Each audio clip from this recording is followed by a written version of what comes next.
Shut up and sit down. Trevor Thomas, John Anderson, back with NASCAR champion and Wisconsin native Matt Kenseth. All right, Matt, it is lightning round, lightning fast. It's really not that fast.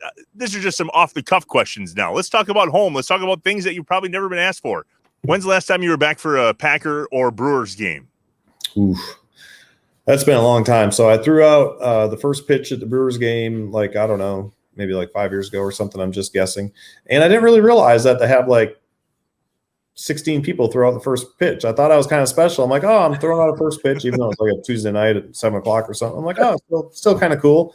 Then they're like, bring this person out and throws the first pitch. And the next person, I'm like, well, this isn't really the first pitch anymore. So There wasn't really 16, but there was probably 6 or 7 of us. But I do know this was really cool. I got to go up and meet Bob Uecker, and I've never met him before. And, of course, I'm a huge fan of Major League, and I think he's really funny. And, of course, the voice of the Brewers, like, forever since I was, like, a kid. And, dude, he was, like, nicest guy in the world. It was the coolest thing ever. He had this huge refrigerator full of beer in there, full of Miller Lite, of course. And as soon as I get in there, he's like, oh, nice to meet you. You know, he starts talking. He's like, let's grab a beer. You want one? And he was only announcing a few innings, he said. And he told me some really cool things. It was really neat talking to him. So that was definitely a highlight of the night. That's pretty cool. What a cool guy. And last Packer game I went to, I don't know. So I know some of the guys that work there. I've known for a while. Mm-hmm. And for whatever reason, they tend to think that I'm bad luck, that whenever I show up, they lose. This is bad to say too, but I honestly can't remember the last Packer game I've been to. It's been at least a few years. That takes some guts to kick Matt Kenseth out of Lambeau Field because you think he's bad luck. Get back here. We might need your help this year. Yeah, love it. All right, I got one more. So I told you earlier that I grew up in Jefferson County, and I spent a lot of time in Cambridge.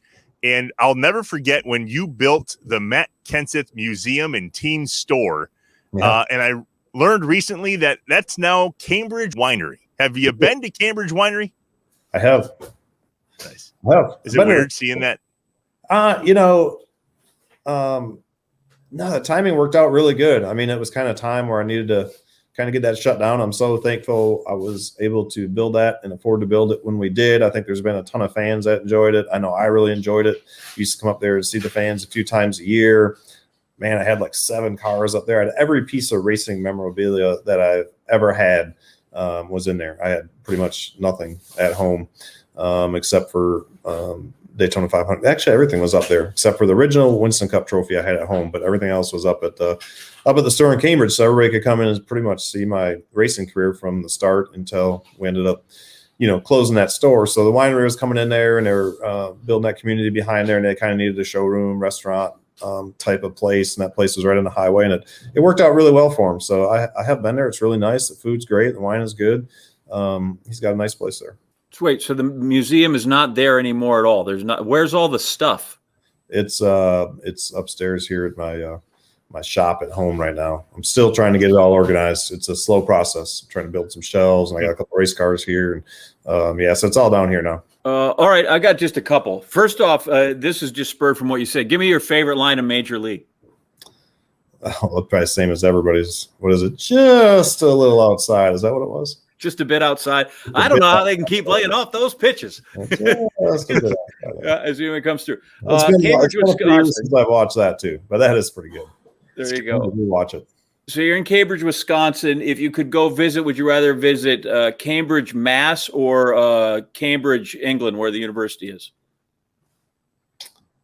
I guess I would say England because I've never been there. Yeah, I'm close enough to Cambridge, Mass. That's the right choice. Tell me the best part of winning the Daytona 500. Oh, best part of winning it. Probably for me, I don't know if this is the best part. I guess it was the best part, most surprising part, whatever. So I have never really liked the camera that much, and I really never have liked attention very much, which is a very odd for the business I ended up being in. So like all the stuff you have to do afterwards, in a way at the time, unfortunately, I never really enjoyed it much because it sort of stressed me out. However, when you look back on it, it was very enjoyable. And it was the most surprising part is just how big that win was. Like I always looked at that like, oh, man, we'll go to Daytona and then we'll get on with the season. And you win that race, and there was like, at the time, there was like almost as much attention as winning a championship. And it was just crazy to me, all the attention and all the cool things you were able to do because of it.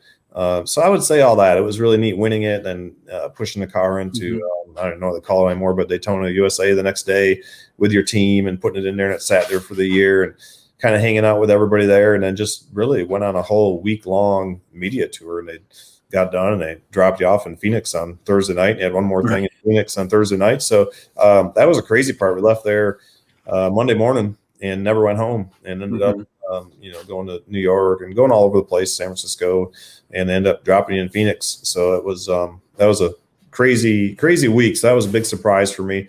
And I guess when I look back, I enjoyed it. Sort of Daytona question. If you got to drive in the 24 hours of Daytona, you and give me 2 partners that you take with you. Who else would you drive with? I did it once. Okay. So I did it with Kurt Busch and Greg Biffle and Scott Maxwell. So we had 4 of us.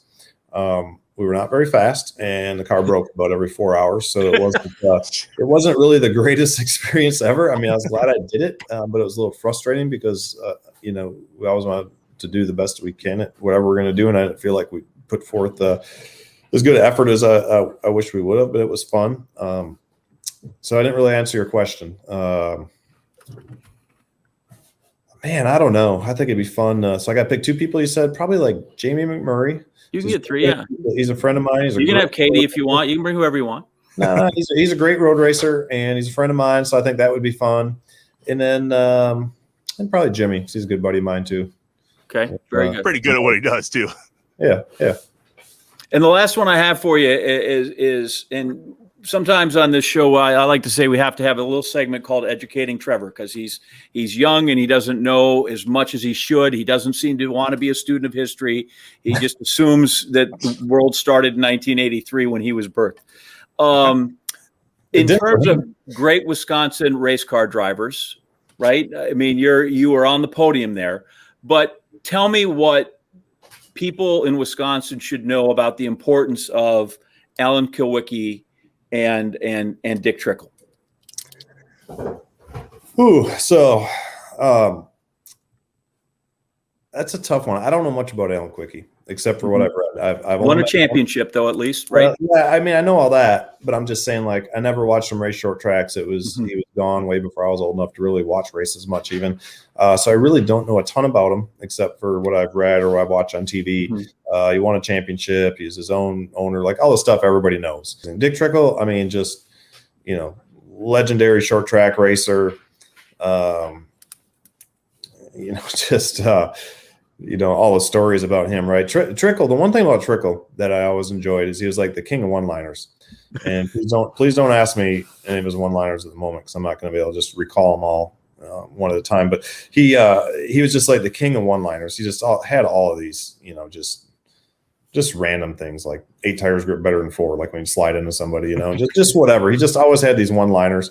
And obviously talented, but legend of Trickle is that he was always smoking a cigarette and he was always drinking a beer. Now, I don't think he drank beer until he was done racing for the night, but he would never get any sleep. He always had that. Well, no, I wasn't going to give you any one-liners or sayings, but his other one is you only need an hour of sleep for every 100 laps you had to race the car. So that was one of his other things he lived by. Yeah, and I think he took that pretty literal. And so just kind of a legend in in that type of way.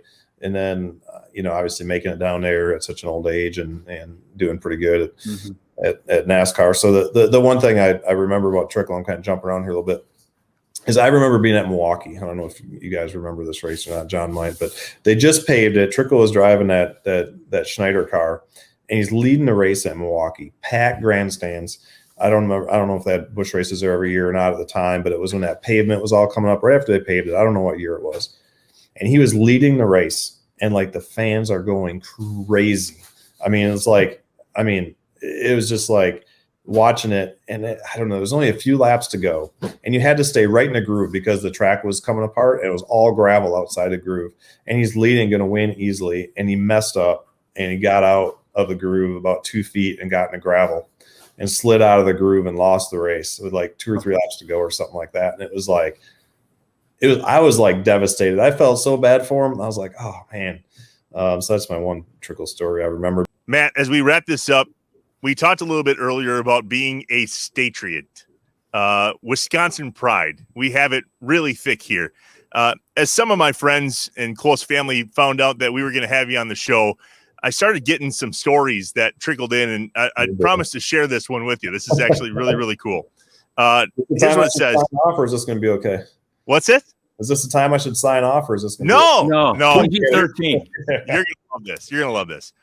So here's what it says. It says, a close friend of mine from Jefferson, actually, had just gotten back from a tour in Iraq in 2003. He got some free military tickets to come back home for a couple weeks, and he got to see you clinch the cup with a bunch of his Marine brothers while he was in Rockingham, and it meant a lot to him. Here's what he said. He said, coming home from overseas and getting to watch a Wisconsin boy win the greatest racing title period, that shit made me proud. I just promised to share that with you, and I think that just goes to say, man, that you have represented Wisconsin well, and we couldn't be more grateful for that. You're one of us, and it's just been awesome to watch a Wisconsin boy that grew up on the short tracks here accomplish what you have, Matt. So thanks a lot. Well, I appreciate you saying that. It's funny you mentioned that today. I was thinking about it a little bit. Just I was actually thinking about this podcast and maybe a few other athletes from Wisconsin, that I've been able to meet and stuff. And like, the thing, I wish I would have been better at. I did the best I could at it, but like, is just take time for every single person. It's just it's hard, and it's really hard to explain. But like, the fans mean so much, without the fans and the people, and like, especially Wisconsin fans, I just feel like, maybe it's because I'm from there, but I just feel like they're so passionate for, their sports and everything that goes on there. And I feel really fortunate to be from Wisconsin and have all the fan support that I've had through the years. And, I always try to do the best I can to take time to, sign all the autographs and take the pictures and, talk to people and answer requests. But I know that there's a lot of times where it got really, really busy, and I didn't do a good enough job at that. And that's probably one thing I regret for my career. Like I said, I did the best I could, but yet there was times where it was like, man, you could have just took that extra, hour and maybe, returned a couple letters from the fan mail or whatever it might be. Right. So, but anyway, I do really appreciate all the fans. That's what made the whole journey as special as it was, is all the people that you can meet along the way. Without them, it really wouldn't have been any fun. Well, I can tell you did a really good job one time. It was March 25th, 2000. I was in Bristol with my family. I was 16 years old, and I met you before that race that year. I had a Johnson Creek Blue Jays sweatshirt on. You said, "Hey, man, back home," and you recognized it right away. Oh, good. Cool. Hey, Matt, thanks for joining us. John, anything else to add? Nope. I just appreciate it. You've been generous with your time. It's been you are a hell of a driver, but I'm even more impressed that you averaged 7 minute 8 second pace for an entire marathon. That to me, if you can ran 3:07 or 3:08 or whatever, that I'm in. Daytona 500, nice. 3:07 marathon, better. Yeah, my goal is 2:59.59, so that's what I'm aiming for at Chicago. It's going to be really hard at my age to reach that. I'm pretty high up there in years, but I'm pretty low on mileage. So I'm going to take training really serious this summer, and hopefully, if I make it through injury free and feel good to start the race, that's kind of my goal. I ran my fastest half in December. I ran like 124, 126 or something, 6:30 pace, and that was a lot faster than I've ever been able to run before. And it was real hilly. It was real cold and nice out though. So that's kind of what my goal is, and me being goal oriented and my whole life racing and having a schedule and doing all that stuff. Like, it's hard to explain, but mentally it's really good for me to get a target like that marathon and put together a training plan and get up and actually have your week kind of planned out, at least for those couple hours a day that you're going to spend training and a goal to aim for. So I'm kind of looking forward to that. People that don't get it, they're like, how stupid, what a dumb way to spend your time. Like, for me, it makes me feel good mentally and physically. And like I said, it's fun to have goals. If that doesn't work, just hit your ride, hit yourself on the shoulder of one of them 435 a mile Kenyans and see how far you go before you blow up. That's the other option on that bad boy. I can't run a 400 at that pace, much less a mile, much less 26. Thanks so much, Matt. Yeah, man. Anytime. Hey, anytime you guys want me on, I appreciate you having me. Thank you so much. It'd be great. Shut up and sit down.